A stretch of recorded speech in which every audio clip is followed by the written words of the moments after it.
Salam Padi, podcast Dhamma Wihara. Oke, sahabat Padi. Podcast kali ini saya Wendy sebagai moderator dan kita kedatangan tamu Bapak atau saya panggil Susu Chan Haryanto Chandra atau boleh saya panggil Susu apa? Iya. Beliau adalah mantan ketua penghimpunan Tionghoa Balikpapan, terus mantan ketua paguyuban Guangzhou dan sampai sekarang menjadi ketua Walubi. Iya. Benar ya. Kali ini podcast kali ini kita membahas tentang acara Tionghoa yang deket-deket nih biasa di awal tahun, ya kan? Kalau nggak salah kita ngomongnya Imlek, gitu. Nah, kalau Imlek kita sebagai warga Tionghoa kan manggil itu tahun baru Imlek. Bedanya apa nih, tahun baru Masehi yang di tanggal 1 Januari sama nanti kita rayakan di 10 Februari. Oke, baik. Selamat malam, Namo Buddhaya. Perlu kita ketahui bahwa tahun baru Masehi yang dipakai secara keseluruhan oleh masyarakat dunia, penanggalan Masehi itu mengacu kepada matahari. Kalau tahun baru Imlek itu juga disebut lunar year, jadi kalau tahun baru Imlek itu mengacu ke bulan. Jadi tahun baru Imlek itu, kata-kata Imlek itu berasal dari bahasa daerah salah satu suku di Tiongkok. Itu Imlek itu berasal dari bahasa Hokkien. Ya, bahasa Mandarinnya itu namanya Yinli. Yinli itu artinya ya Imlek. Jadi Imlek penanggalan berdasarkan bulan. Tradisi orang Tionghoa di seluruh dunia, termasuk di Balikpapan, seperti kita ketahui turun-temurun, itu ada 3 hari besar yang wajib dirayakan atau dilaksanakan. Yang pertama ya Imlek, yang kedua itu Cengbeng, yang ketiga itu adalah bulan 7. Bulan 7. Nah, kalau bulan 7 itu sembahyang untuk leluhur sama dengan Cengbeng. Tapi kalau Imlek itu khusus untuk perayaan menyambut kedatangan musim semi. Juga disebut festival musim semi. Nah, biasanya tuh kita ngapain aja, Su? Sebelum Imlek atau pas lagi Imlek ngapain?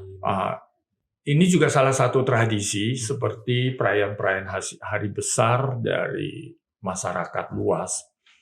Perayaan Imlek ini juga salah satu momentum berkumpulnya keluarga. Jadi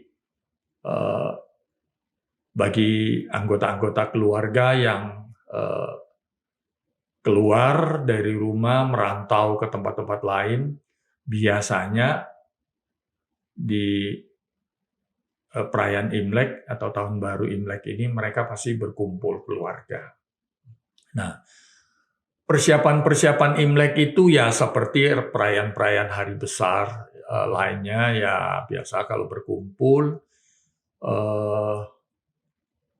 menyiapkan santap malam untuk tutup tahun, kemudian ada yang beribadah di kelenteng, ada yang di wihara, tetapi sebagian besar tradisi sembahyang leluhur di rumah. Ya, biasanya malam sebelum Imlek ya. Ya, menyambut tahun baru Imlek. Ya, setelah itu biasanya tengah malam atau paginya sembahyang biasanya sore. Sore. Ya, leluhurnya. Ya, sembahyang leluhur itu sore.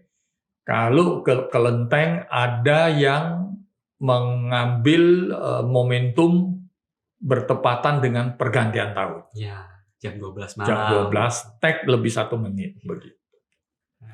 Nah, Itu kan banyak yang disiapkan, Su. Ya. Aku taunya tadi jeruk, ada makanan gitu. Kadang ada yang manis-manisan bubur gitu. Memang harus disiapkan pas Imlek. Jadi mungkin karena di Chungkok di daratan sana itu memang banyak suku, banyak daerah, otomatis tradisi keluarga juga berbeda. Nah, tapi kalau yang di Indonesia ini suku-suku yang merantau di Indonesia ini tidak banyak sebenarnya.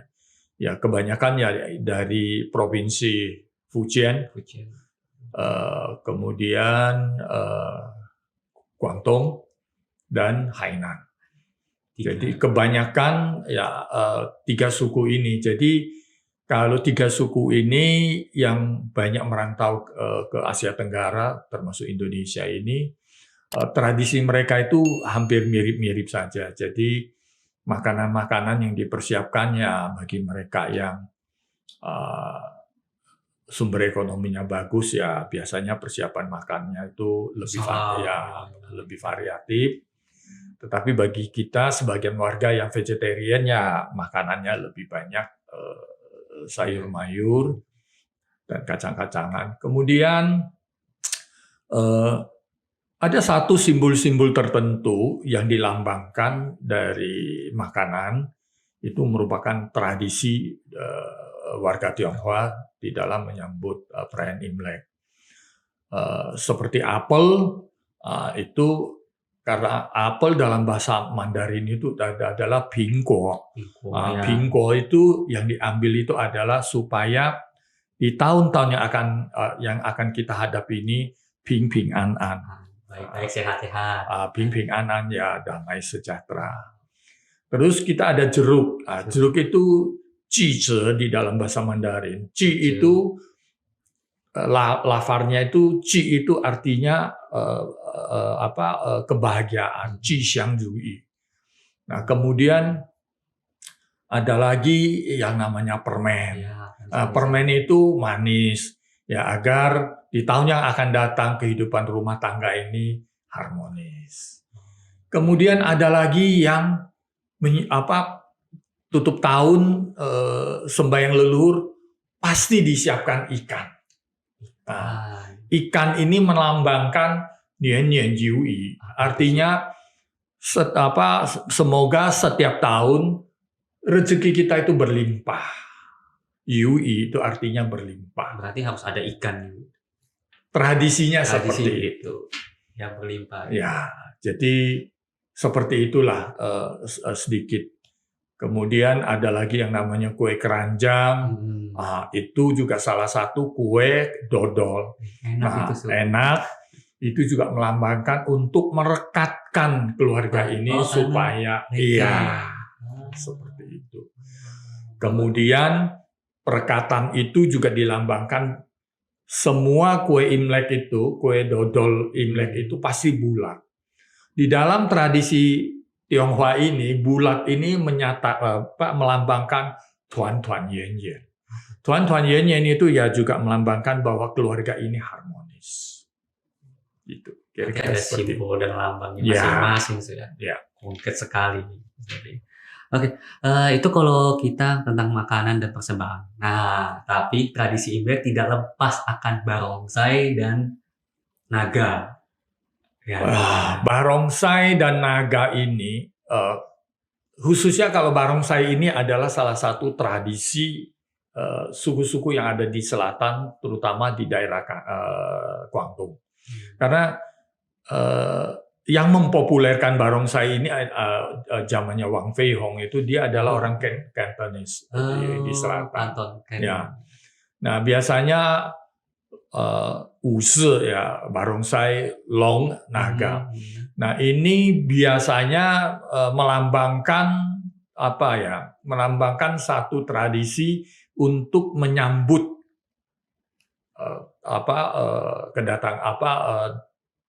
tahun baru, yaitu musim semi tadi. Yang kedua, ada juga yang biasanya mengundang barongsai itu untuk membersihkan rumah. Ya, bilangnya begitu. Ya. Karena kan rame kan Iya. datang. Dan di daerah-daerah tertentu di Indonesia ini sudah tidak diperkenankan untuk membakar petasan. Ya. Jadi biasanya di samping ada barongsai dan membakar petasan untuk mengusir hawa-hawa negatif. Begitu kira-kira. Ya, biasa. Tapi kalau di sini saya cuma lihat di kelenteng. Kalau tempat lain biasanya mereka keliling-keliling Ya, jalan. ya biasa diundang itu datang. Ya. Ya. Oke. Nah, gimana tuh Imlek zamannya Susu waktu dulu? Beda kan pasti sama yang sekarang. Yang pasti zaman kita, jadi kita ini sesungguhnya itu mengalami 3 zaman. Jadi seperti saya, usia yang seperti saya ini kita mengalami 3 zaman. Zaman sebelum zaman Orde Lama, di mana perayaan festival musim semi atau tahun baru Imlek ini pada zaman itu masih nuansa perayaan Chinese itu lebih kental. Karena pada tahun 60-an ketika kita masih anak-anak, terasa sekali bahwa perayaan Imlek itu masih kental sekali dengan hal-hal yang berbau tradisional. Contohnya apa, Susu? Dulu pada tanggal 1 Imlek itu biasanya ada Caisenye keliling-keliling. Ada barongsai keliling-keliling. Karena dulu Chinatown itu di Balikpapan di Kebun Sayur itu kan kita konsentrasinya di satu daerah. Dulu Chinatown-nya di Kebun Sayur. Pantasan ramai banget di sini. Ya, jadi terasa betul suasana kekeluargaan karena satu kampung itu orang Tionghoa semua. Jadi dan rasa kekeluargaan itu masih kental sekali di dalam interaksi sosial dalam perayaan Imlek, kemudian interaksi sosial sesama warga Tionghoa pada saat itu. Nah, ketika terjadi perubahan rezim di tahun 66, di mana ada pembatasan-pembatasan untuk kebudayaan-kebudayaan yang berbau Tionghoa, itu sejak saat tahun 66 dan seterusnya, itu ada pembatasan kegiatan-kegiatan termasuk perayaan-perayaan hari-hari besar Tionghoa, termasuk Imlek. Nah, karena pembatasan-pembatasan itu berlangsung berpuluh-puluhan tahun, sampai 30 tahun, jadi juga sih. lama. Jadi sampai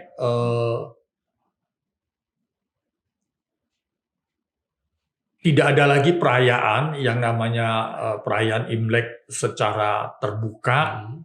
Kemudian hanya dibatasi boleh melakukan perayaan itu di dalam rumah saja. Berarti nggak ada lagi Caisenye keliling, barongsai keliling. Nggak ada.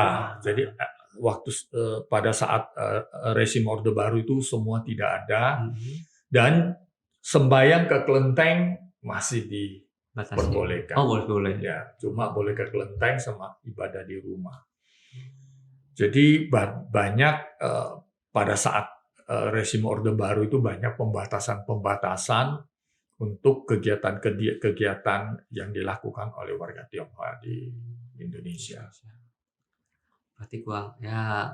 Kemudian setelah itu masuk era reformasi, kemudian pemerintah karena perubahan rezim baru lagi masuk ke era reformasi, maka perayaan-perayaan hari besar untuk warga Tionghoa pelan-pelan mulai dibuka. Jadi mulai balik lagi seperti sekarang kita sudah bisa lihat barongsai. Kemudian pada acara-acara tertentu kita juga bisa merayakan di tempat-tempat terbuka gitu. Jadi setelah reformasi pembatasan kegiatan baik kegiatan hari besar atau yang berbau budaya Tionghoa itu sudah diberi kebebasan oleh pemerintah. lebih bebas lah kita ya. Jadi Iya, bisa iya. merasakan tuh namanya Imlek. Imlek. Nah, kalau Imlek biasanya saya sebagai anak yang masih muda saya, kita biasa dapat angpau. Iya, Apa kalau kita bilang tuh amplop merah. iya. Nah, dari yang sudah menikah tentunya ke orang tua. Nah, tradisi itu gimana ceritanya? Jadi sebenarnya tradisi angpau itu sudah berlangsung sudah beratus-ratus tahun ya. Jadi itu sebenarnya wujud cinta kasih dari yang lebih tua kepada anak-anak. Jadi angpau itu tidak dilihat isinya, tetapi dilihat itu pemberian yang sifatnya salah satu menunjukkan cinta kasih kepada anak-anak gitu. Nah, ada larangannya nggak? Aku pernah dengar nih, harus genap lah uangnya, harus gimana. Gitu. Jadi begini, seringkali kita mungkin sebanyak orang sampai hari ini juga kadang-kadang masih misunderstanding atau salah pengertian. Dalam hidup ini kan, ini bias sedikit ya, kita ini kan harus bisa membedakan mana yang namanya kebenaran, mana yang namanya kepercayaan atau keyakinan, mana yang namanya adat istiadat atau kebudayaan. Nah, seringkali kita ini antara hukum kebenaran, keyakinan, dan adat istiadat, kita ini tidak bisa membedakan secara secara nyata. Contoh saya bilang satu hukum kebenaran lah, orang kalau lapar harus makan, ngantuk harus tidur, haus harus minum. Tidak peduli kamu itu siapa, ini kebenaran. Benar. Nah, yang kedua keyakinan. Saya punya keyakinan dengan agama yang saya peluk. Ya tentunya ini berhubungan dengan iman, ya tidak bisa dipertentangkan atau dipertanyakan atau diperdebatkan dengan keyakinan orang lain. Karena siapa yang meyakini itu, ya dialah yang meyakini tentang keyakinan dia sendiri. Nah, sama juga seperti kebudayaan. Ya. Kebudayaan ini dibangun berdasarkan kebiasaan atau adat istiadat. Ya ini kan kebiasaan, bukan kebenaran. Nah, jadi apakah angpau ini balik lagi? Angpau ini apakah kalau saya kasih ganjil nanti membawa sial? Ya enggak juga. Enggak juga. Nah, cuman orang-orang tradisi orang Tionghoa ini selalu mengambil satu ucapan, tindakan itu selalu mempunyai pengertian atau pemikiran yang positif. Kalau kita hidup sendiri kan rasanya tidak bagus. Benar. Ya kita harus hidup berpasang-pasangan. Ya kasih angpau juga jangan 1 lembar lah, 2 lembar. Kira-kira seperti itu. Iya. Oke. Jadi ini adalah adat istiadat atau adalah kebiasaan di dalam perayaan Hari Besar Imlek. Nah, jadi dikerjakan bagi mereka yang percaya, bagi mereka yang menganggap ini adalah satu keharusan, ya dia kerjakan. Tidak dikerjakan ya tidak apa-apa juga gitu. Nah, ya kalau kalau dikasih 2 lembar sama kasih 1 lembar ya tidak ada masalah juga gitu. Yang penting ada nasinya. Gitu.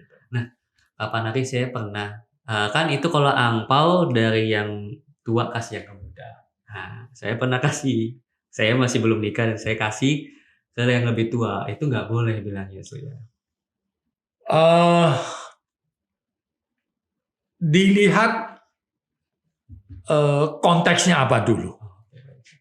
Kalau saat Imlek bukan tidak boleh, tidak biasa, tidak lazim. Tapi kalau hari ini kalau kamu dapat cuan banyak gitu, atau kamu mendapatkan kerja dapat bonus gitu, saya mau kasih angpau sama papaku, ya boleh aja. Gitu. Kalau kita ke orang tua boleh ya? Boleh, ke siapa saja boleh. Tapi kalau konteksnya dalam suasana Imlek, ya memang biasanya yang muda, yang tua itu kasih mereka yang lebih muda. Oke, baik. Nah, terakhir nih, Su. Aku pernah dengar artinya gongsi faca itu kan berarti tambah tambah rezeki. Iya. Jadi gini, Nah, kita harusnya ngomong apa itu soal si Imlek? Gongxi Fa Cai itu sebenarnya adalah semoga sejahtera, semoga semoga Anda diberkati. Jadi Gongxi Fa Cai itu karena kan masyarakat Tionghoa ini masyarakat Tionghoa di dunia ini memang antik gitu ya, antik atau unik gitu ya. Jadi kalau Gongxi Fa Cai itu kita tidak bisa terjemahkan dari kata-kata itu, tapi yang harus kita lihat ucapan itu makna yang terkandung itu apa. Karena ucapan Gongxi Fa Cai itu adalah blessing, berkat. Berkah. Jadi bagaimana kalau kita terjemahkan dalam bahasa Indonesia yang kira-kira mendekati artinya itu dari Gongxi Fa Cai, ya semoga sejahtera, semoga Anda diberkati. Kalau bahasa Inggris bilang wish you the best, kira-kira seperti itu. Oke. Kalau kita ada kata lain nggak, selamat hari Imlek tuh berarti kalau kita harusnya ngomongnya gimana? Banyak. Xin Nian Kuai Le, Xin Sun Yi Kuai, banyak. Oke, kalau gitu. Nah, itu kawan-kawan. Nanti kalau mau cari kata-kata ya selain Gongxi Fa Cai bisa Xin Nian Kuai Le. Ya, Xin Nian Kuai Le. Ping Ping Aan. Ping Ping Aan. Saya baik-baik gitu. Oke, kalau gitu makasih banyak untuk yang les Imlek ini. Oke, sahabat padi, setelah kita mendengarkan tradisi Imlek dan sejarah Imlek dari Susu Awo, saya ada closing statement nih. Tidak hanya mengenal budaya, pelajari juga faktanya. Pahami sejarahnya agar tidak salah arah. Oke. Untuk sahabat padi yang merayakan Imlek, saya mengucapkan selamat menyongsong hari Imlek. Terakhir kata dari saya, salam padi, podcast Dhamma Wihara.